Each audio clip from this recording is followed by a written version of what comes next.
Hi! Welcome to my vlog. Ang video ko for today ay comparison ng Enfamil A+ versus Non-Opti-Pro na parehas na pang 6 to 12 months old. At parehas nga din palang premium milk ang dalawang gatas na ito. Request nga pala ito ng isa sa mga viewer ko. Maraming salamat po sa tiwalang binibigay nyo sa akin para i-review yung mga gatas na ito. At humihingi naman ako ng paumanhin sa mga ibang viewers ko na nag-request ng review ng ibang gatas. Kasi guys, meron na akong guidelines sa pagre-review ngayon. Ayun ay yung premium milk versus premium milk, ordinary milk versus ordinary milk, at kung yung same yung manufacturer, like yung Promil and Bonakid, parehas silang Wyatt ang manufacturer, pwede ko silang ipag-compare. Kasi guys, gets na naman natin na mas mataas ang nutrition ng premium milk compare sa ordinary milk, kaya no need to review na natin to.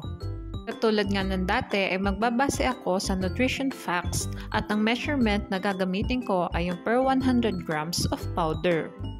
Okay, simulan na natin. Sa energy, fat, linoleic acid, linolenic acid, arachidonic acid, and DHA, lamang ang Enfamil, samantalang lamang naman ang NAN sa protein. Sa carbohydrate and dietary fiber, lamang ang Enfamil, ngunit walang naka-indicate na sugar and lactose sa nutrition facts nito, kaya ibinigay ko sa NAN ang lamang ng sugar and lactose. Lamang ang Enfamil sa first category.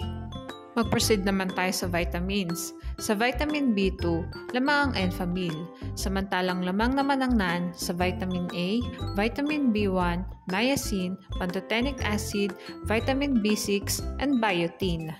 Sa folic acid, vitamin B12, vitamin C, and vitamin K, lamang ang Enfamil, ngunit wala itong nucleotides, samantalang lamang naman ang NAN sa vitamin D, vitamin E, and nucleotides.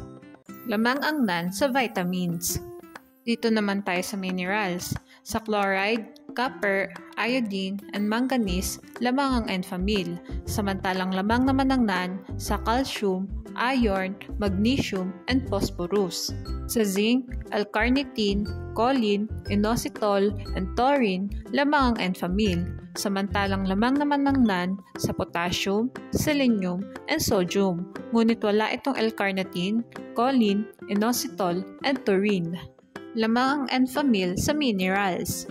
Sa other nutrients naman, ang Enfamil ay may phospholipids at sphingomyelin, ngunit wala itong probiotics. Samantalang ang NAN ay may probiotics, ngunit wala itong phospholipids and sphingomyelin.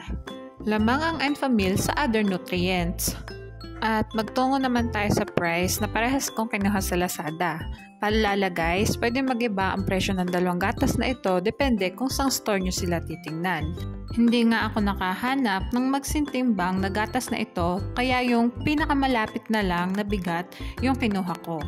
Ang Enfamil ay 2.3 kilograms ay nagkakahalaga ng 3,956, samantalang ang NAN ay 2.4 kilograms at nagkakahalaga ng 3,821.